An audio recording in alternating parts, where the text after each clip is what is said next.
This episode is brought to you by Buffalo Trace Distillery. Powerful yet smooth. Contained but never tame. Proudly going their own way, but never going alone. This is the spirit inside Buffalo Trace Bourbon. Made at Buffalo Trace Distillery, the world's most award-winning distillery. Buffalo Trace is always perfectly untamed. Distilled, aged, and bottled by Buffalo Trace Distillery, Franklin County, Kentucky. 90 proof, 45% alcohol by volume. Learn more at buffalotracedistillery.com. Please drink responsibly.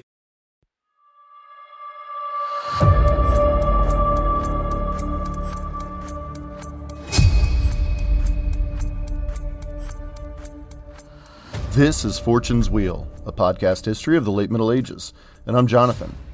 It's a big one today, folks. We're going to wade a bit into the weeds of land ownership, but we'll frame it all in the context of two of the island's most prominent holy men. You can't see it, but I typed the word holy in quotation marks, as one of these men's holiness is certainly in doubt. Either way, it was a very enlightening chapter to research, as it would set the stage for English disparity in the age of the Norman kings. Today's episode 96, is entitled Everybody Hates Will, Bishops and Barons. Thank you for listening, and I hope you enjoy the show.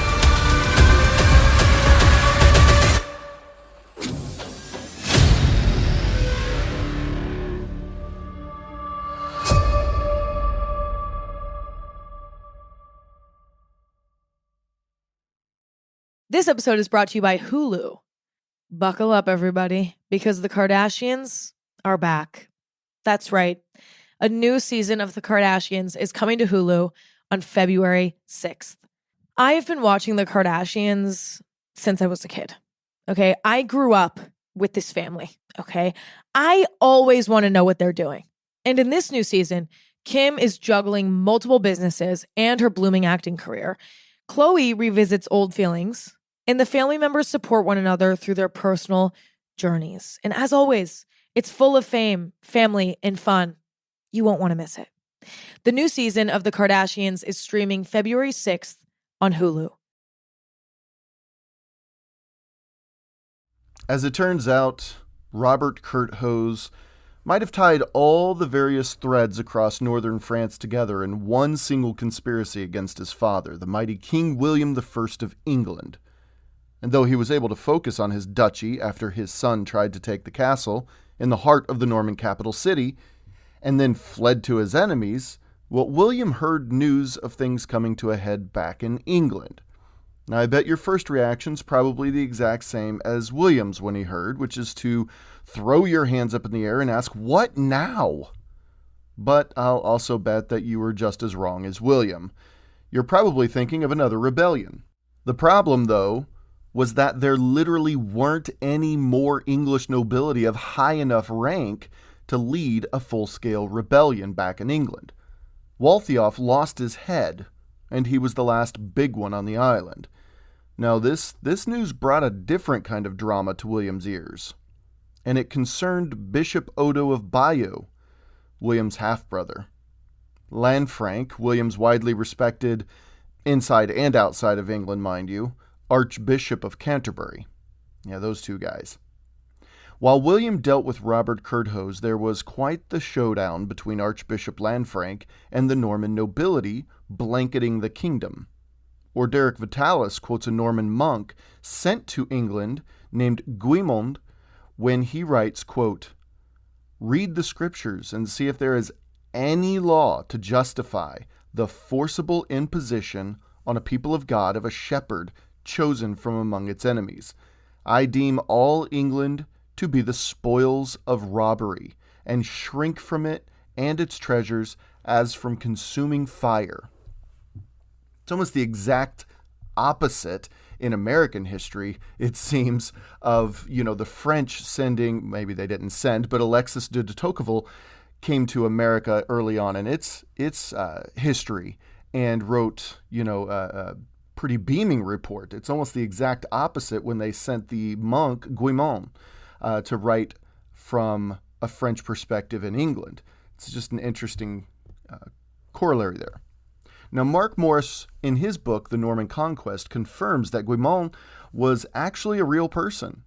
In fact, after serving William in England post-1066, Guimont headed to Rome for a spell and ended up living out the rest of his days as Bishop of Aversa, a Norman stronghold due to the Norman presence there, specifically from the likes of Rainulf Drengot, the first Count of Aversa. To add to it, Morris uses a term that struck home with me when I read it. He says that quite a number of Norman clergy and nobility were looking at England as nothing but a quote-unquote colonial carve-up. And though William was the absolute leader of all of it, William was a feudal lord, there was one man who, from the pistol shot, was often running on gathering up as much property as he could. Consequences, the English and the church be damned. And this is where Bishop Odo of Bayeux enters the scene. And just in case it hasn't been stated clearly so far, Odo of Bayeux was the son of Herluin de Conteville and William's mother Herleva de Falais. And he had become the Bishop of Bayeux, hence his name, as early as 1049, having the post entrusted to him by Duke William himself. Odo of Bayeux was a man of God. I put that in quotation marks in my readings here, my notes.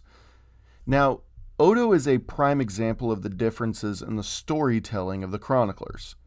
William's favorite groupie and head cheerleader, the insufferable William of Poitiers, called Odo, quote, the kind of man best able to undertake both ecclesiastical and secular business, end quote.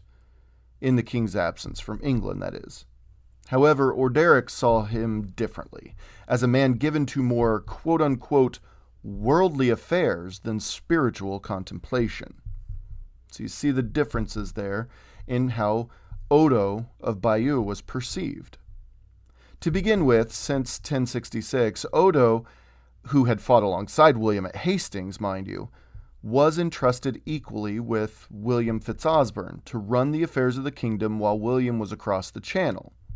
England was, for its few years post-1066, largely run by two men, William Fitzosborne and Odo of Bayeux. Fitzosborne became the first Earl of Herefordshire in the west, and Odo became the first Earl of Kent in the southeast, but the kingdom was, for all intents and purposes, split between these two men. But according to the records, Odo seemed to have the edge in the arena of royal authority. Being besties with the king is one thing, being blood-related and half-brother, that's another.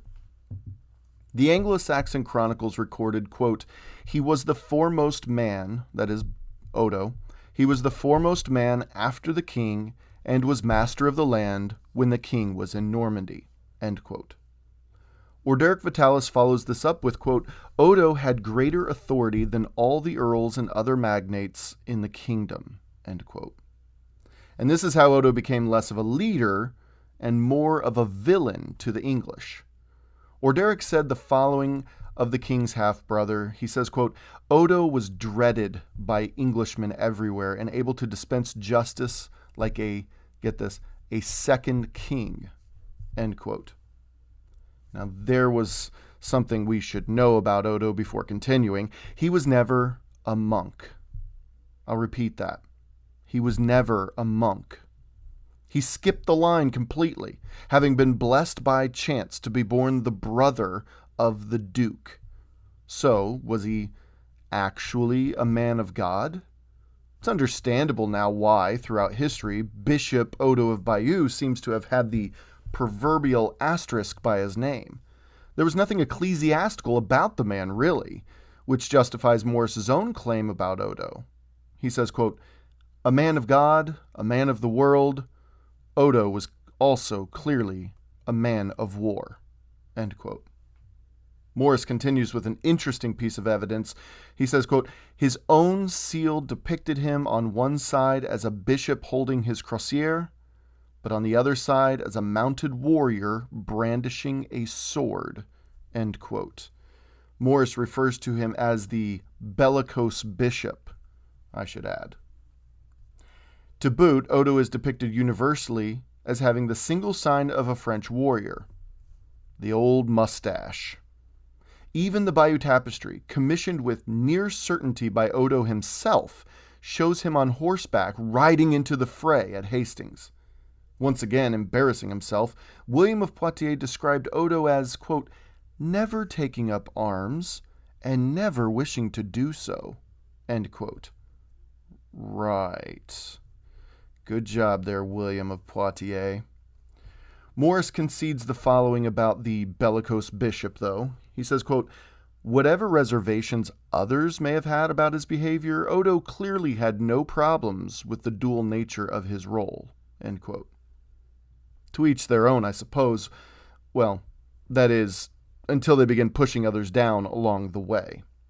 And Odo of Bayeux pushed plenty of his devoted sheep down as he rose higher and higher, like a medieval Yertle the Turtle. Unfortunately, this Yertle didn't have a medieval Mac to knock him back down, King of the Mud style. Well, not the lowly Mac that we know from the children's book anyway. In Mac's place in history, we have another man, a man of much higher social and political rank than Mac had down at the bottom of the stack.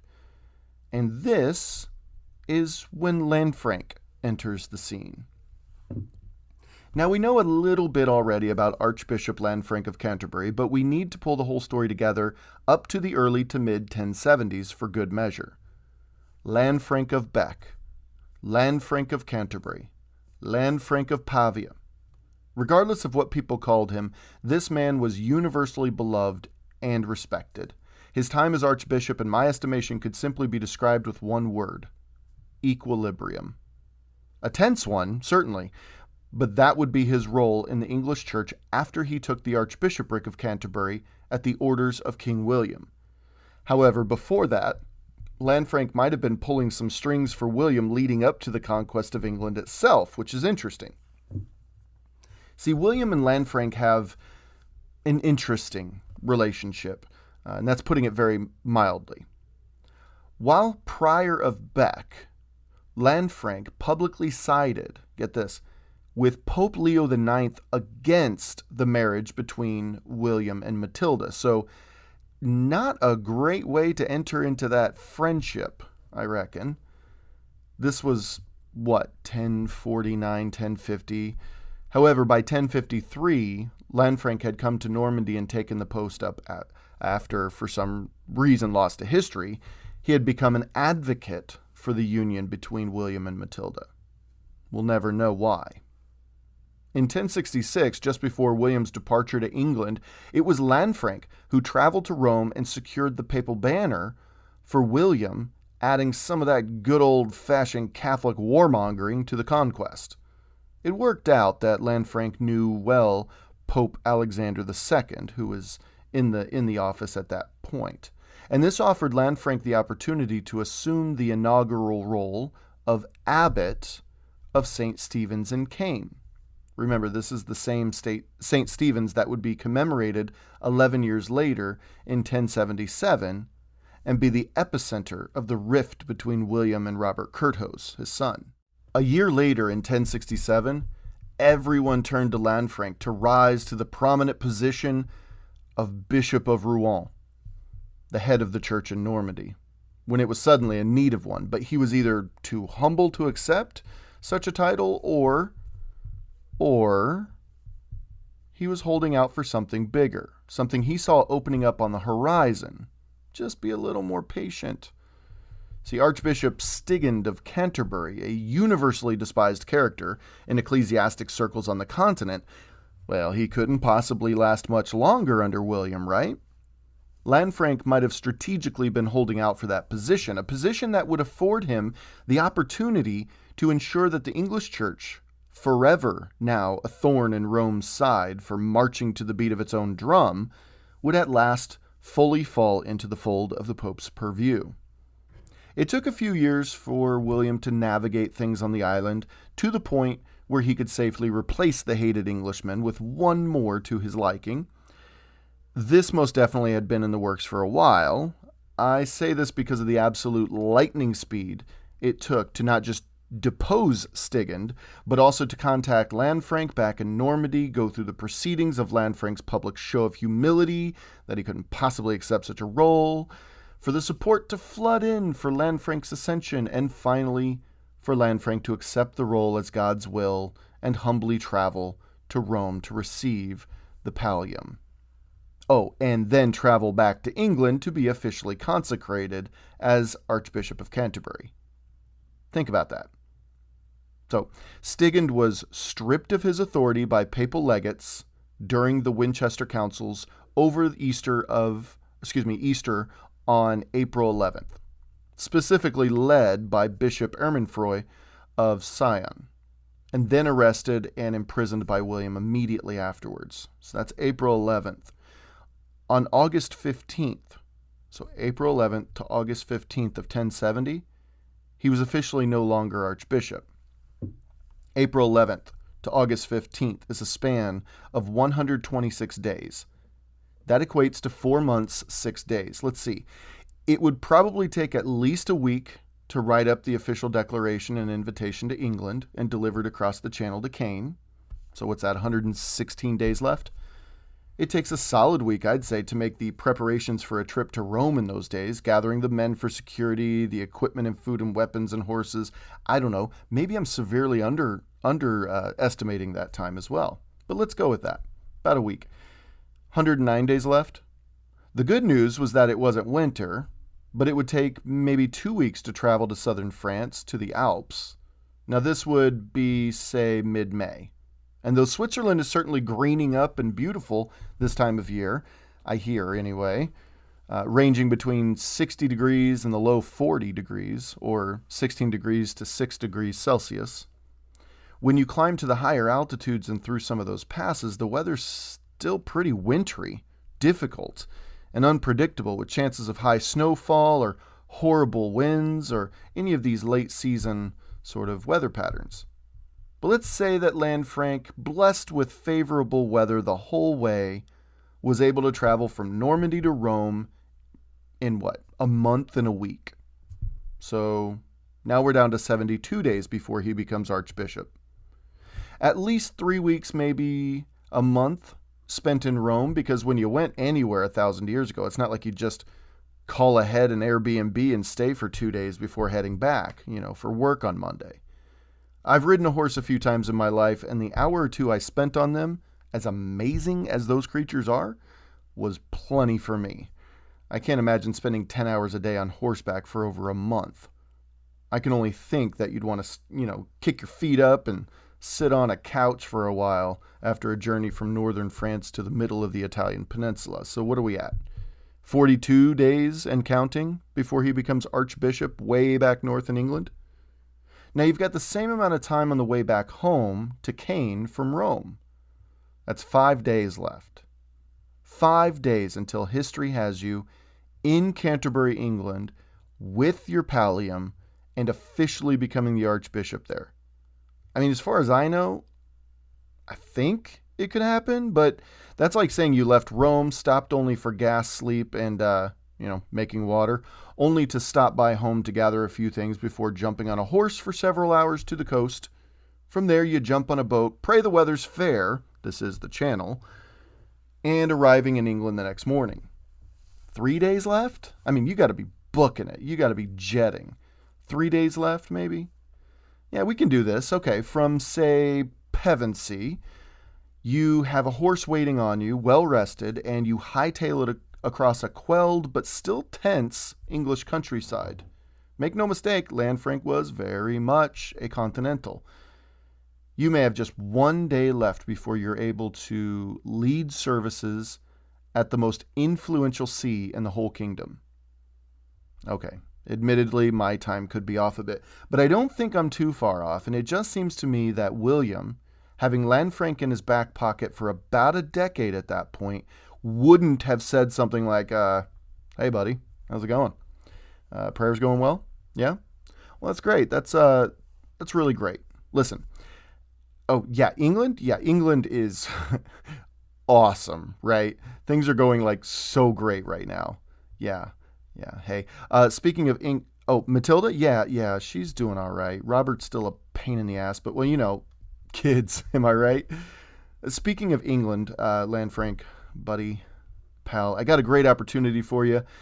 Yeah, how would you like to be an archbishop? Investiture? What the hell's that? Oh, yeah, more pope things, whatever. So what do you say? I mean, at least that's how, I saw the whole conversation playing out. Either way, in 1072, Lanfranc was elevated immediately after Stigand to become the first Norman-appointed Archbishop of Canterbury, and he most likely knew of the plan to oust Stigand in advance. That's what I'm saying. It had to be some sort of, I don't think I need to call it a conspiracy, but this was not Stigand is out because we just found out he's, not the guy, right? This is a guy that had plurality out the what. He had a lot of problems, and the continent did not like him for that. So clearly there was a plan against Stigand all along, and I just refuse to think that Lanfranc wasn't aware of it. A bishop just doesn't up and leave. That's just not how it, the way it worked. Well, I mean, to be quite honest, Stigand never even left his bishopric when he assumed Canterbury, which was part of the problem. So let's not forget that Stigand was excommunicated, by the way, by the Pope years earlier, and had been years before even William took over. Getting rid of Stigand was an underhand pitch. I mean, it was easy. That was easy. And with Lanfranc on the island now, English ecclesiastical life was about to have a rude awakening. Lanfranc was a reformer at heart, which we've mentioned on the show previously, and not just any reformer. Not just any reformer. He was a reformer in the vein of Pope Leo IX and Gregory VII, who is coming up. And by definition, reformers didn't like the status quo, especially when the status quo was already under a great amount of suspicion to date. Hence, Stigand. And England's quote-unquote second king, if you remember that's what they said about Odo of Bayeux, was about to face the steadfast reformer in a showdown that would send ripples across English politics and ecclesiastic hierarchies. This whole thing between Lanfranc and Odo, shocker. But it was really about real estate. That's really what's at the heart of it. So let's take a few minutes to clarify a few things about who owned what in England. And follow me on this. Under the Anglo-Saxon regime, families such as the House of Godwin, the House of Leofrich, the House of Bamborough, they all owned their lands. They gave portions of their tax collections to the king, and they recognized him as the central head of the kingdom. The Normans introduced a much more complex system that I'll go into detail about a little later, but suffice it to say that it was very different at its core compared to the Anglo-Saxon system. Feudalism came to English shores the moment Harold Godwinson fell atop Senlac Hill, surrounded by his men and his brothers. Almost immediately, land ownership rights were all but suspended, at least as far as William was concerned. After his coronation on December 25th, 1066 in London, William couldn't wait to return to Normandy for what I've called his victory lap around the duchy, showing off his shiny new toys, such as Edgar Atheling and whatnot. Before he left, he split the kingdom in two. William Fitzosborne got the west and Odo of Bayeux got the southeast, as I've said. That moment in and of itself is noteworthy, as it was the first moment that William completely disregarded every scrap of confidence the English had in its land ownership system. It's just this simple right here. Under Edward, a nobleman, more or less, was the king of his castle, so to speak. Sure, the king's wishes took precedence, but no king would dare make serious moves against one of his nobles' lands without a really damn good reason. Under William, nothing really was sacred. Under feudalism, William's system, at least the way he saw it, though he'd never accept such a thing back home in Normandy, mind you. I mean, the guy defeated his king on the battlefield on multiple occasions already. He was the ultimate owner of all the land within the kingdom. From him, and him only, came a nobleman's right to a piece of land or a castle or a town or something like that. It was by the grace of the king that a nobleman was noble, essentially. I told you, this is an incredibly simplified definition of feudalism, but it serves our purposes for this show here. William was king. William divvied out the land. And if you owned land prior to William becoming king, the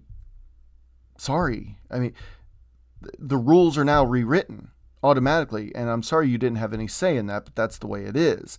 Any and all land within England was now a priori the king's.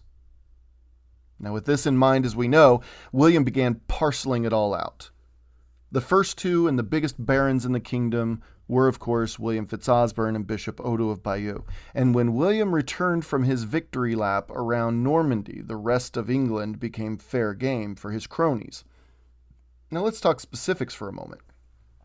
The following information I received from Morris's book, The Norman Conquest, and the website Spartacus Educational. Spartacus Educational lays it out like this, quote, "After his coronation, William the Conqueror claimed that all the land in England now belonged to him. William retained about a fifth of this land for his own use. Another 25% went to the church.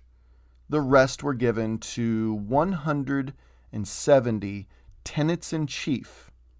That term is tenants-in-chief, or barons, essentially, who had helped him defeat Harold at the Battle of Hastings. These barons had to provide armed men on horseback for military service. The number of knights a baron had to provide depended on the amount of land he had been given." End quote. To put it bluntly, William stole England and stripped the Anglo-Saxon natives of every shred of their previous stations within the kingdom, or at least, put those stations on the chopping block should it serve his interests. Tyranny at its finest. Morris adds several more cases as evidence of the just over half of England being carved out for foreign nobility. He writes, quote, "Take, for example, the case of Ansgar the Staller, who was one of the richest men in England below the rank of earl. Ansgar seemed to have fought at Hastings. He may indeed have been Harold's standard-bearer, and looks to have received mortal injuries there. The last reference to him comes in the Carman's account of the surrender of London, which Ansgar negotiated, despite being seriously injured. Soon thereafter, his position as Portreeve of London, the equivalent to the later position of mayor, was in the hands of a Norman, Geoffrey de Mandeville, who at the time of the Doomsday Book was holding all of Ansgar's lands. Geoffrey, in other words, appears to have stepped into the place his predecessor had vacated." End quote. And Ansgar's case is hardly the only. The Doomsday Book is chock full of these stories. And I mean full of these stories. Regarding this new Norman baronage in England, it really began with William Fitzosborne, as we know, taking the western marches in order to hold back any possibility of Welsh incursions, sensing weakness along the dike. Specifically, Fitzosborne took Herefordshire, Shropshire, and the Isle of Wight, while Odo took Kent. From there, Morris tells us of Merrill Swanas, who fought with Hereward the Wake in 1070, only to have his lands forfeited to the Norman Ralph Pagnell. Quote, "So too was Seward Barn, who was imprisoned after the fall of Ely. All his lands went to a Norman called Henry de Ferrer." End quote, Morris writes. Another example Morris gives us is of a man named Thurbrand, who was killed due to his associations. His lands in the Doomsday Book all belonged to one Berenger de Tosney.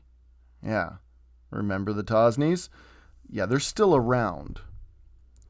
This continued as William controlled more and more of the kingdom, and this shifting of land ownership occurred up through the early 1080s. having lost support for the conquest along the way. He still had to pay the men who stuck around, and those who stuck around longest expected larger and larger returns.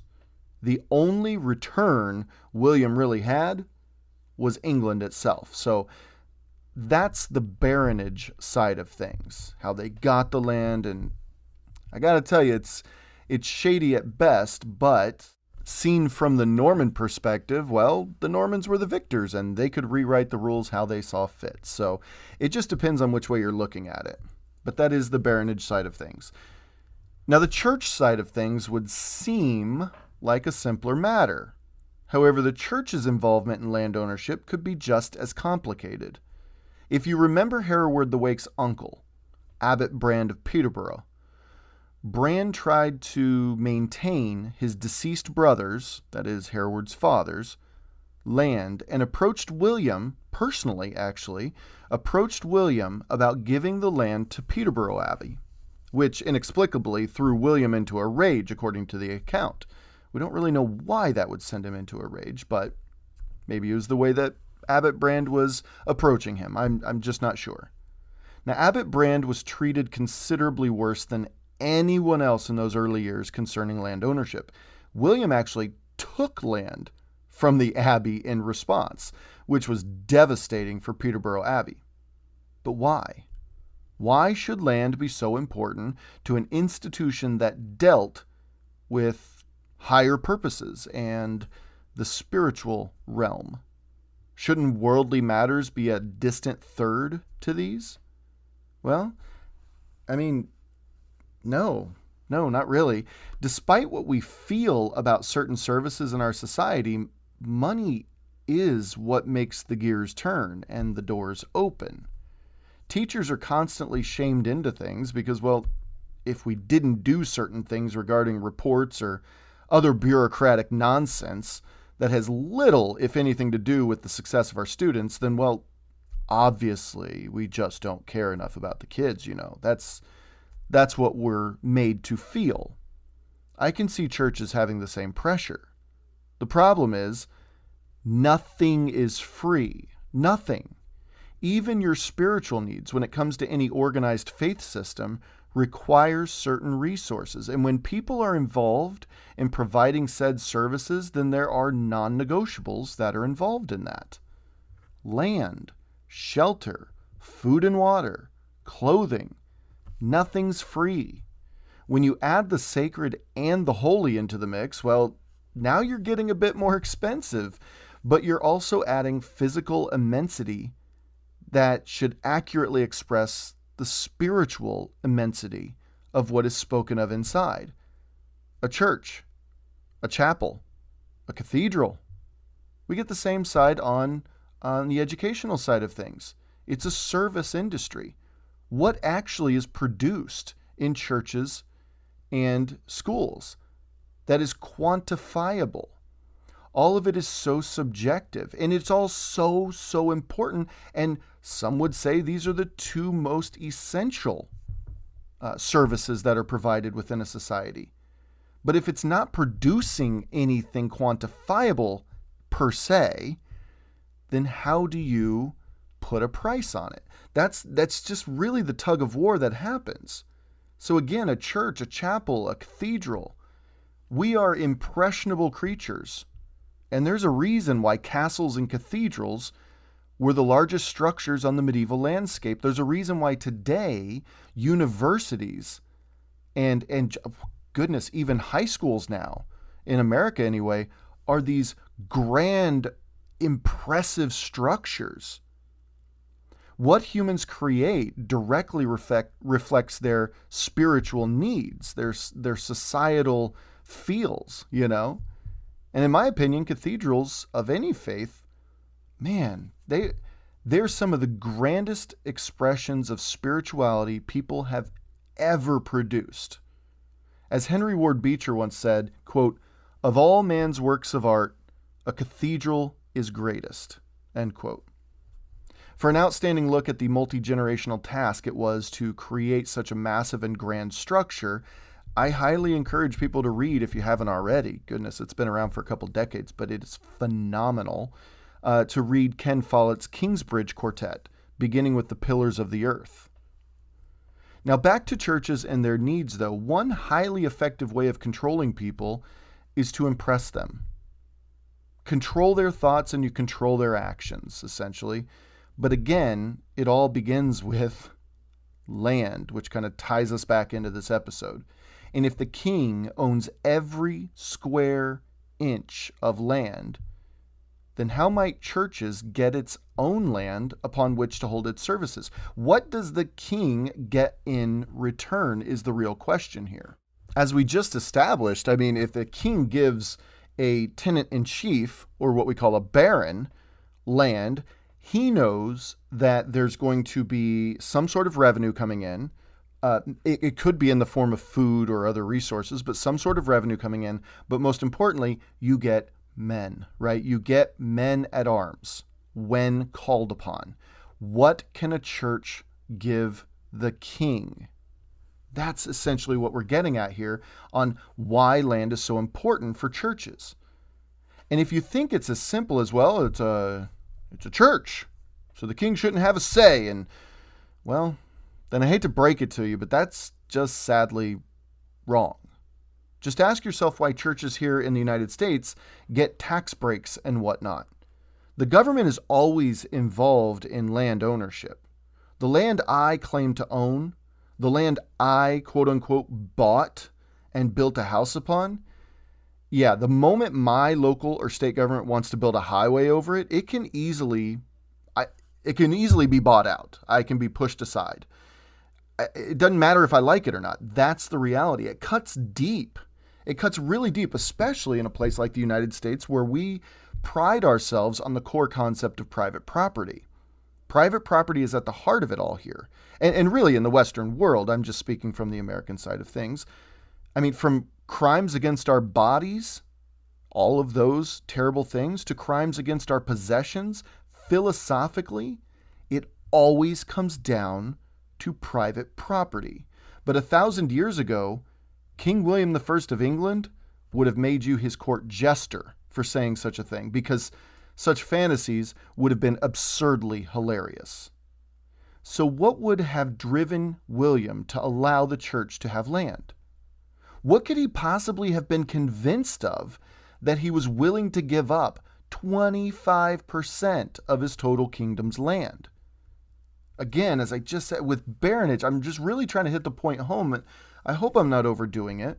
With baronage, it's simple. William gives the land to his personal favorites, who then manage the land, collect the taxes, saw the area remain productive and whatnot. In return, those barons would give William a cut, and the moment William required knights and soldiers, boom, there they are. Those barons would show up smiling and ready to die for the man who gave them everything. But churches, well, believe it or not, it was somewhat similar. Even the part about supplying soldiers. Yeah. Mostly, though, the church offered ways to buy other spiritual services, such as monks praying for your eternal soul after you passed, the absolution of sins, and even papal support for a conquest. Churches needed kings to grant land, and within this land, they would typically hold sway over local towns and villages and fields from which they would pull taxes and foodstuffs, other resources. And in return, they would see to the spiritual needs of these lowly peasants. They also required patronage, though by the wealthier folks who would try to buy their way into God's good graces most times. What you want to refer to there is the Ermenfrid Penitential, which absolved William's soldiers of atrocities they committed against the English, and there were many. Also referred to the construction of St. Stephen's in Caen, Normandy, as a way to get the Pope to withdraw William's excommunication after remaining married to Matilda. Also referred to the construction of over 4,000 churches in England under 4 Norman kings beginning with William I.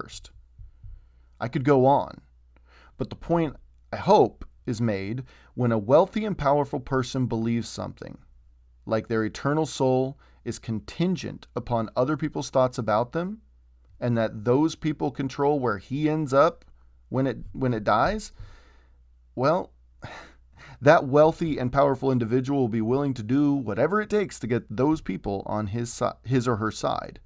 You need land? Done. You need towns and fields to feed you? You got it. More churches? Really? You promised to put in a good word for me with big guns upstairs then, right? Fine. Coming right up. This spiritual ecosystem was directly dependent on the political and economic ones. Churches, to be clear, are just as ingrained in the other two as the other two are with them. So below the king, on more or less equal footing within the kingdom, were both the church and the king's barons, also called those tenants-in-chief, which says something too. Even barons were only really tenants. But see, the churches weren't exceptional in that way either. Within the church, each archbishop or bishop, well, they were also known as tenants-in-chief, just like the barons. And they were both required to offer knights and soldiers, fully supplied, mind you, when the king required them. So the church was also a part of the military ecosystem within a kingdom as well. Now, beneath the bishops and the barons were their own well-placed noblemen called under-tenants. These lower noblemen, like their tenants-in-chief, simply farmed out smaller parcels of land, which fed ultimately to the bishop or the baron at the top of that region. These under-tenants were the ones who dealt with the peasantry directly, pretty typically anyway, and they very often dealt with them rather harshly. Peasants actually break down into their own groups too, which is interesting. You had the free peasantry, who were the ones who farmed out the work to serfs, who actually did the work. And if you were a wealthier freeman, you might even have a certain number of slaves beneath your serfs. Now, these slaves, to be clear, were from places such as Ireland, Wales, Scotland, Iberia, or even the mainland. Vikings loved to bring Slavs, which is, as I've said before in the podcast, Slav is where we get the word slave in the first place. And Vikings loved it. Everywhere they went to sell into slavery were these Slavs put up on the slave markets. So there's that as well. From services and labor to taxes and rent, given in products, currency, and food, these undertenants would take a piece before passing the majority of it up the ladder to the barons in charge, who then grew wealthier and wealthier because their neighbor barons were always in competition with them. So a show of power and influence and wealth went a long way in impressing the king, who really held them all in his grip. See how the whole system works? The king, then there was the church and the baronage, then there was the undertenants, then there was the peasantry, which included free peasants, serfs, and slaves. So what does this all have to do with Archbishop Lanfranc of Canterbury and Bishop Odo of Bayeux? Morris writes, quote, "By the mid-1070s, William was increasingly embroiled in events on the continent, and may have decided that grants needed to be made, once again, on the basis of security, rather than in deference to existing patterns of English landholding. If England was in the hands of reliable men, William's own hands would be free to fight battles elsewhere." End quote. Morris also wonders whether this change was all Odo's doing, not William's. Knowing Odo and how willing he was to take advantage of his place in the kingdom in the absence of brother-in-law William for much of the 1070s, it very well could have been Odo's fault, that is. In fact, Odo began to start divvying out the land himself, which was totally stepping on William's toes in a way. Either way, this is the way it went for quite a while. Lanfranc then takes the helm of the English church, and he sees what's on the surface a rather smooth operation. However, just beneath the surface was a roiling, tumultuous ocean of disruption to somewhat ancient practices, according to Morris, who writes the following, quote, Described in this way, the Norman settlement and colonization of England can sound like a fairly orderly process. The king grants land to his leading men in return for military service. They keep some themselves and distribute the rest to others. There is disruption and upheaval at a local level as castles are built, especially if these castles are the center of new territorial lordships. Yet the impression of order remains, both in the way land is distributed and the way that new patterns of landholding are imposed. It is without doubt a misleading impression, for it masks the considerable chaos and confusion that the process of settlement entailed." End quote. But with two powerful people making the decisions with different prerequisites for baronage, conflict was bound to occur. In the case of the son of Count Guibert, one of William's guardians who used to jump out of windows to save the young Duke's life, this guy's name was Richard Fitzgilbert. After Odo was given Kent, well, William rewarded the son of a man who gave his life to him years earlier. The son also fought along William at Hastings, that is Richard Fitzgilbert, so that helped too. Well, he gave Richard Fitzgilbert the territory around Tonbridge. Tonbridge it's probably Tunbridge, I'm not sure if I'm pronouncing this right. Tonbridge is located in Odo's Kent. Odo let it slide, but Morris recounts that by the time of the Domesday Book in 1087, this now Richard of Tonbridge had gotten a bit froggy and began to expand his territory, as Morris puts it, quote, illegally seizing 3 manors in neighboring Surrey, end quote, and, another quote, relieved a number of monks in Rochester of several properties in the same county, end quote. So this Richard of Tonbridge was on the move. As it turns out, by the Domesday Book of 1087, Richard of Tonbridge was one of the richest men in the whole kingdom. But how? If everything you have is owed to the king, really, but the king didn't give you any more, how on earth could you expand your riches short of growing Tonbridge to a bustling market city rivaling London? I'd reckon that the answer isn't going to be found on the right side of the law. Just my guess. Morris brings up an interesting point, too. He asks about the dispossessed Englishman. He writes, quote, of old, he might have appealed to the king's representative in the shire reeve, or sheriff, as we know today. After all, sheriffs had been introduced during the reign of Ethelred the Unready as a means of checking the influence of the king's mightier servants, the earls. But since the conquest, the English sheriffs had been for the most part swept away and replaced by Norman newcomers, end quote. So the sheriff, essentially the shire reeve, the sheriff was created as a counterbalance to the earl. Now he adds later, quote, plentiful evidence exists to show that when it came to land and landholding, the supposed gamekeepers were the worst poachers of all, end quote. One of the worst Norman sheriffs to hit the island were Sheriff Urs de Abateau of Worcester, who built a castle intentionally cutting a ditch right through the monk's graveyard. And the other one was Pico the sheriff, who took over in and around Ely after Hereward the Wake's rebellion.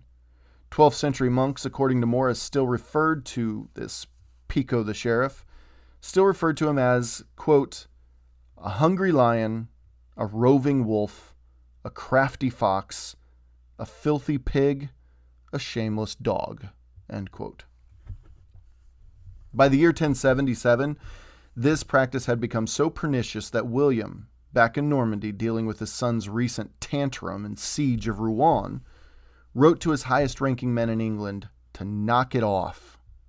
Morris poignantly adds that Richard of Tonbridge was one of these guys, like by name, in the letter. In addition, the letter states unequivocally that they should give all the land they stole or acquired through quote-unquote intimidation or violence back to the church. This was without question done with a great amount of influence from Archbishop Lanfranc. William's job is to keep the peace, including taking care of the men who had followed him and fought beside him. But he also had his eternal soul to look after. He couldn't afford to ignore Archbishop Lanfranc. Which brings us back to Lanfranc and Odo. Near Maidstone at Pennenden Heath, now just an hour and 44-minute drive straight southeast down the M20 from London. See, back in 1072, when all that wasn't there, Lanfranc, just 2 years into his archbishopric, held a meeting, again at Maidstone, and at this meeting he learned of the extent of Norman illegality toward the English. Specifically, since they were in the southeast, it was Odo's dealings that were really under the microscope. The problem was, Canterbury was one of the lands in dispute.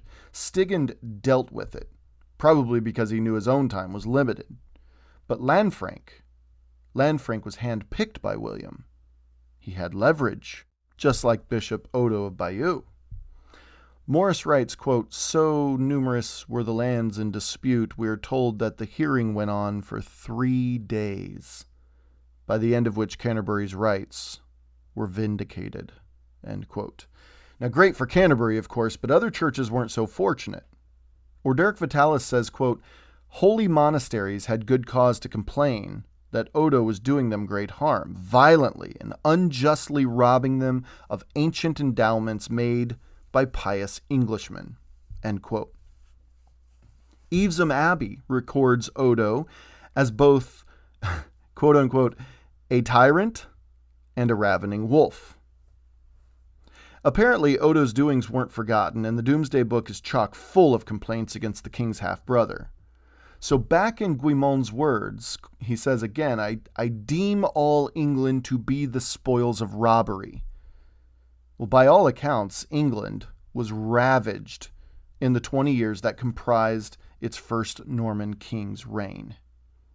But Lanfranc and Odo, in large part because of this ravaging, had it out in the late 1070s, which set Odo on a very bad path with both the kingdom and the king.